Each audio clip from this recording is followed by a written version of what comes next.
Hello guys, mayong hapon guys. Nagkita kami sa akong parinti nga taga-Basak. San Juan, Southern Leyte. Smile lang sil.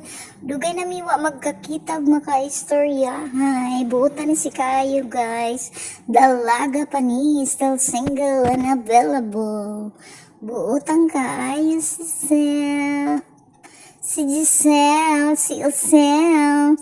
Wow, Chrissy. Maglingkod na ko nun si Zack. Kay naghulat pa siya. Kay nusimba si Chrissy ni Adtong Good Friday.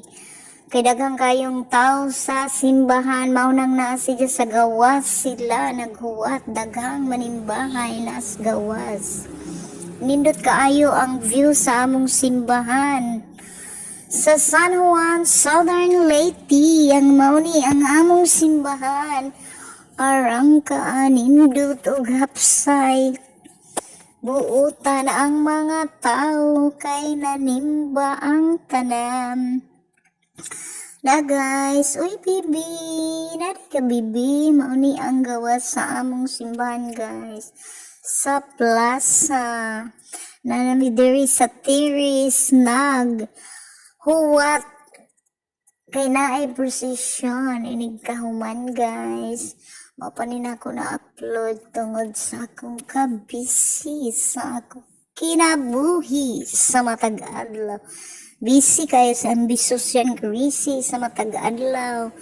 Niyang trabahoon sa adlaw-adlaw niyang routine. Busy kayo si Chrissy, manang smile po diha Chrissy para mawala ang kakapoy o stress sa imong kinabuhi.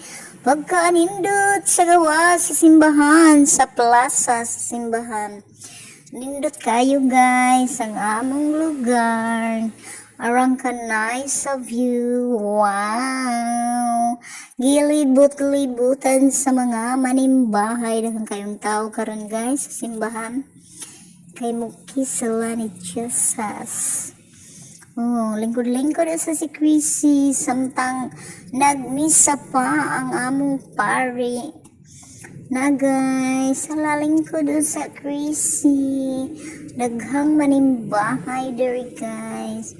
Wow, maminaw